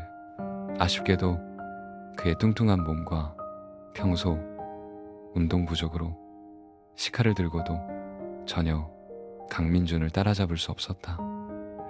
유동현, 그 칼 언니 줘. 그리고 이때 유설이가 마침내 정신을 차리고 붉어진 얼굴로 꾸짖었다. 유동현은 즉시 혈이 막힌 듯 몸이 떨렸다. 유설이를 두려워하는 것, 이것은 유동현의 뼛속 깊이 새겨져 있었다. 하지만 방금 본 광경을 생각하자 유동현은 도저히 진정할 수 없었다. 누나, 무서워하지 마. 누나 안심해. 내가 나설게. 내가 반드시 이 짐승 같은 놈을 갈기갈기 찢어놓을 거야. 유동현은 다음 순간 다시 식칼을 들고 미친 듯이 강민준을 쫓으며 입으로 욕을 퍼부었다. 강민준, 이 짐승 같은 놈아. 거기서 나는 어릴 때부터 엄마 없이 누나가 나를 키웠어.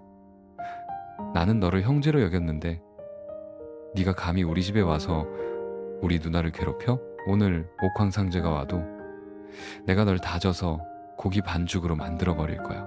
비록 유동현이 어릴 때부터 유설이를 두려워했지만 그의 마음속에 유설이에 대한 것은 존경심이 더 많았다. 그들 남매는 10살 차이였다. 어릴 때 아버지는 항상 일 때문에 바빴고 그가 무서워서 잠을 못 잘 때 모두 누나가 그를 안고 재워주었다. 심지어 초등학교 1학년 전까지 매일 누나가 그를 쫓아다니며 밥을 먹여주었다. 유동현, 내 말 들어. 어젯밤 우리 취했었어. 나랑 내 누나 깨끗해. 강민주는 도망치면서 설명했다. 취했다고? 네가 감히 우리 집에 와서 우리 누나랑 술 마시고 취해? 좀 더 그럴듯한 핑계를 댈 수는 없냐? 유동현은 계속 쫓으며 입도 쉬지 않았다. 우리 누나는 원래 술을 안 마셔. 더더욱 낯선 남자를 집에 데려오지 않아. 왜 네가 우리 집에 나타난 거야? 차라리 우리 아버지가 널 우리 집에 초대했다고 하지 그래?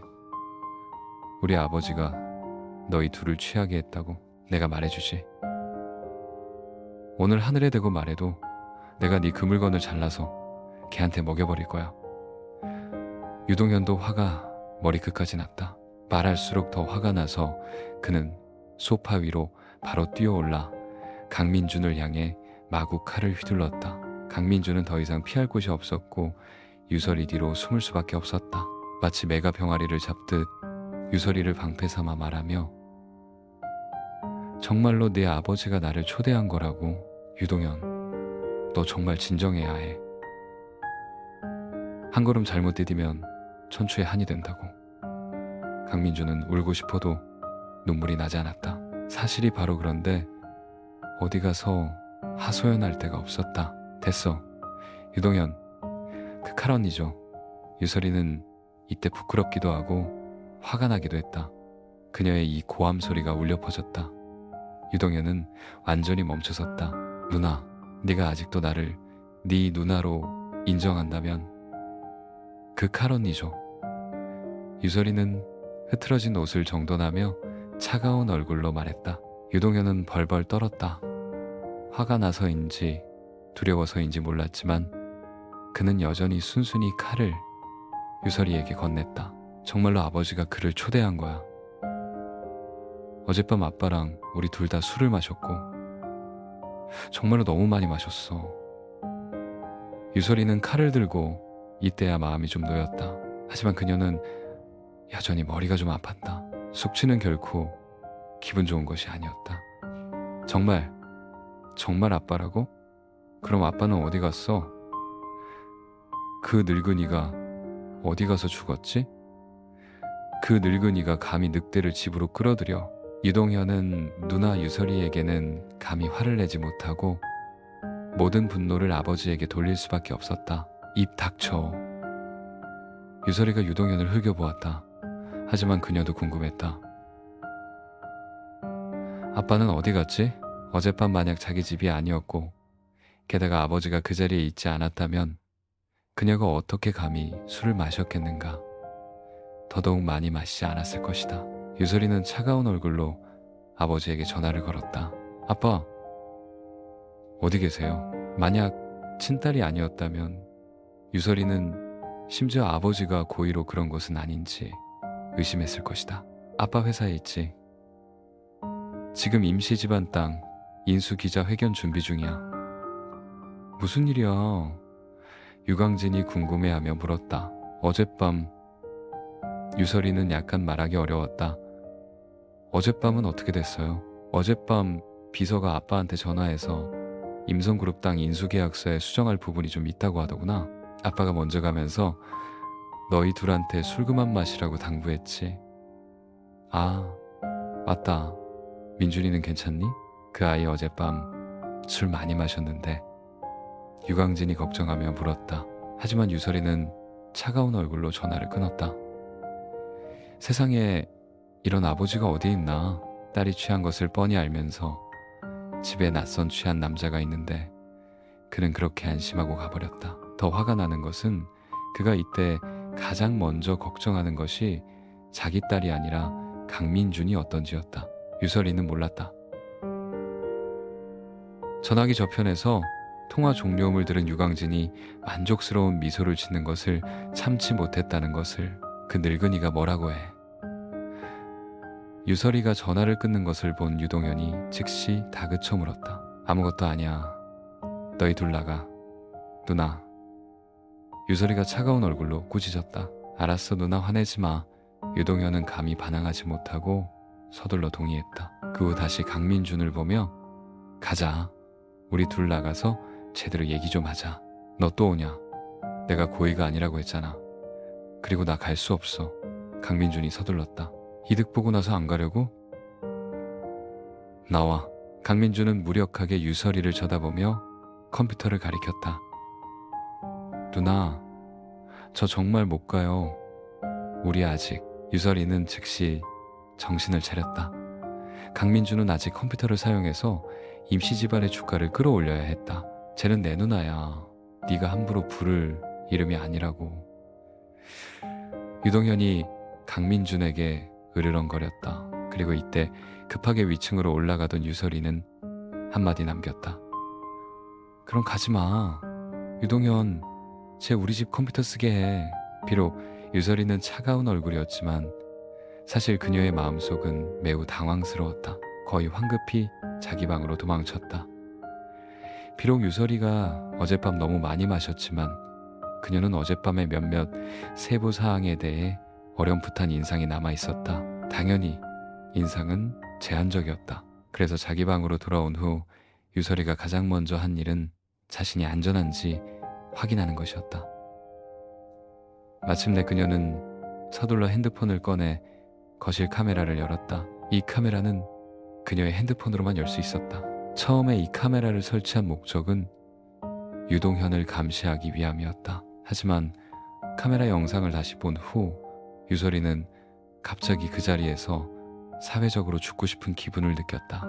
영상 속 어젯밤 아버지가 떠난 후 그녀는 강민준을 끌고 온갖 술을 마셨고 심지어 주도적으로 강민준의 어깨에 팔을 두르고 목을 감쌌다. 마침내 둘 다 취했을 때 두 사람은 거실 바닥에 껴안고 누워 있었다.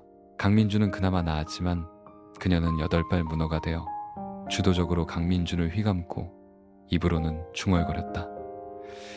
강민준, 너 알아? 너 사실 꽤 잘생겼어. 너도 예뻐. 비록 네가 내 선생님이지만 사실 우리 같은 남학생들 사석에서 너에 대해 얘기 안 한 적 없어. 강민준도 어렴풋하게 대답했다. 너도 그랬어. 유설이는 붉어진 얼굴로 예쁜 얼굴을 들어 매우 귀엽고 대담해 보였다. 사실 내가 교통사고 나기 전에는 한 번도 생각해 본 적 없어. 하지만 교통사고 난 후에 나 강민준이 여기까지 말하고는 크게 트림을 했다. 유설이는 만족스러운 대답을 얻지 못한 듯 강민준을 안고 계속해서 물었다. 교통사고 난 후에 어떻게 됐는데? 내 남자친구가 되는 상상해봤어. 아쉽게도 이때 강민준은 이미 잠든 것 같았지만 유설이는 가만히 있지 않았다. 말하며 그녀는 주도적으로 강민준의 입술에 입을 맞췄다. 말해봐. 이 작은 바보야. 선생님 좋아해? 사실 선생님 이 나이 먹도록 대학 때 불쾌했던 연애 한 번 빼고는 몸은 아직 깨끗해. 사실 선생님도 꽤 외로워. 밤에 혼자 자면 꽤 춥거든. 선생님도 자기를 사랑해주는 남자가 있었으면 좋겠어. 이 영상을 보자. 유설이 온몸이 뜨거워지기 시작했다. 그녀는 자신이 술에 취한 후 이렇게까지 방탕해질 줄은 전혀 상상하지 못했다. 유설이, 너 정말 야비하구나. 유설이는 자신을 작게 저주했다. 자기 학생을 껴안고 입 맞추고 그렇게 노골적인 말까지 하다니. 그녀는 정말 더 이상 볼 낯이 없었다. 그녀는 빠르게 영상을 넘겼다. 한밤중 두 사람은 거의 깊이 잠들었다. 하지만 바닥이 너무 차가워서인지 두 사람은 잘수록 더 꽉 껴안았다. 더 화가 나는 것은 강민준이 한밤중부터 더 이상 얌전하지 않았다는 것이다. 그녀의 온몸이 거의 강민준에게 다 만져졌고 심지어 강민준의 손이 그녀의 옷 속으로 파고들었다. 어쩐지 오늘 아침 일어났을 때 속옷이 좀 흐트러져 있었다. 만약 영상 속에서 강민준이 처음부터 끝까지 눈을 뜨지 않았다면 유설이는 심지어 강민준이 고의로 그런 것은 아닌지 의심했을 것이다. 하지만 유설이를 안도하게 만든 것은 비록 만져야 할 곳은 다 만지고 입 맞춰야 할 곳은 다 입 맞췄지만 그들은 마지막 단계를 넘지 않았다는 것이다. 그렇지 않았다면 유설이는 죽고 싶었을 것이다. 하지만 안도한 후 유설이는 마음속으로 약간의 실망과 혼란을 느꼈다. 실망스러운 것은 자신 같은 대미녀가 완전히 마음대로 딸 수 있는 상태에 있었는데 강민준이 죽은 돼지처럼 잤다는 것이다. 이성적으로 유설이는 강민준과 어떤 관계도 맺고 싶지 않았다. 나이 차이가 너무 컸고 두 사람의 신분도 거기에 있었다. 그 강렬한 자극은 유설이에게 변태적인 갈망을 불러일으켰다. 그리고 혼란스러운 것은 어젯밤의 일이 너무 창피했다는 것이다. 강민준이 기억을 잃었는지는 모르겠지만 만약 강민준이 기억해낸다면 나중에 그녀가 어떻게 다른 사람을 볼 낯이 있겠는가. 하지만 이때 유설이의 형언할 수 없는 여러 감정과 비교하여 이때 유씨 집안 거실 컴퓨터 책상 앞에 앉아있는 강민준은 마음속도 100가지 생각이 교차했다. 솔직히 말해서 이때 강민준은 빨리 떠나고 싶었다. 멀리 갈수록 좋았다. 왜냐하면 유동현이 그의 뒤에 서 있었기 때문이다. 이것은 강민준으로 하여금 등에 가시가 돋는 듯한 느낌을 받게 했다. 심지어 그의 머릿속에는 유동현이 갑자기 그의 머리를 한 대 칠지도 모른다는 상상이 저절로 떠올랐다. 하지만 강민준은 갈 수 없었다. 그는 아직 임중혁의 전화를 기다려야 했다. 유동현. 강민준이 침묵의 교착 상태를 깨려 했었지만 유동현은 차갑게 말했다. 내 이름 부르지 마. 너는 자격 없어. 내가 말했잖아. 어젯밤은 정말 오해였다고. 강민준은 쓴웃음을 지을 수밖에 없었다. 나한테 설명할 필요 없어. 나는 내 말 한마디도 안 믿어. 유동현이 고개를 돌렸다. 강민준이 막 더 말하려 할 때 새 옷으로 갈아입은 유설이가 마침내 아래층으로 내려왔다. 아빠가 전화했어. 인수인계는 순조로웠대. 유설이가 차갑게 말했다. 하지만 숙취의 후유증 때문인지 다른 원인 때문인지 그녀의 붉은 얼굴은 기이한 느낌을 주었다. 하지만 부인할 수 없는 것은 이런 상태의 유설이가 더욱 매력적이었다는 것이다. 강민준은 넋을 잃고 쳐다보지 않을 수 없었다. 아직도 봐. 믿거나 말거나 내가 네 눈을 파버릴 거야. 강민준이 넋을 잃고 있을 때 유동현이 갑자기 강민준의 어깨를 세게 쳤다. 강민준은 아픔에 유동현을 맹렬하게 쏘아보았다. 강민준도 화가 머리끝까지 났다. 이 원한을 그는 기억해 두었다. 나중에 정말로 이 뚱뚱이의 매형이 될 수 있다면 반드시 그를 호되게 가르쳐줘야겠다. 사실 강민준이 유설이에게 조금의 생각도 없었다고 한다면 그것은 분명 거짓말일 것이다. 비록 두 사람의 나이 차이가 매우 크지만 사실 강민준의 심리적 나이는 유설이와 비슷했다. 10대 소녀들에게 강민준은 정말로 눈길을 주지 않았다. 근본적으로 공통된 화제가 없었다. 유설이 같은 사람, 외모면 외모, 몸매면 몸매, 집안도 나쁘지 않았다. 등불을 들고도 찾기 어려웠다. 하지만 지금은 이런 것을 생각할 때가 아니었다. 아마 임중혁이 내 전화번호가 없어서 유광진을 통해 유설이에게 연락한 거겠지. 강민준은 재빨리 컴퓨터에 앉아 자신의 계좌를 열기 시작했다. 그 후 강민준은 대량으로 임성그룹의 주식을 매수하기 시작했다. 회사의 주가를 끌어올리려면 호재 소식 외에 가장 빠른 방법은 높은 가격에 매수하는 것이다. 금융시장의 비밀은 없었다. 현재 임성그룹이 3조 원을 들여 도청 소재지의 어려운 땅을 해결했다는 소식이 퍼진 후 비록 여전히 손실이 있었지만 손실은 통제 가능한 범위 내에 있었다. 게다가 강민준이 대량으로 주식을 매수하자 이때 임성그룹의 주식은 즉시 상승하기 시작했다. 강민준, 너 어떻게 이렇게 돈이 많아? 강민준 뒤에 서 있던 유동현이 놀라서 말했다. 왜냐하면 강민준의 계좌에는 아직 4조 원 이상이 있었고 그리고 많은 임성그룹의 주식이 있었다. 이 총 가치는 이미 5조 원을 넘었다.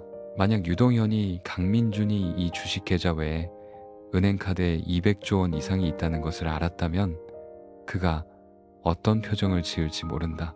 먹고 노는 것 말고는 넌 뭘 더 알아.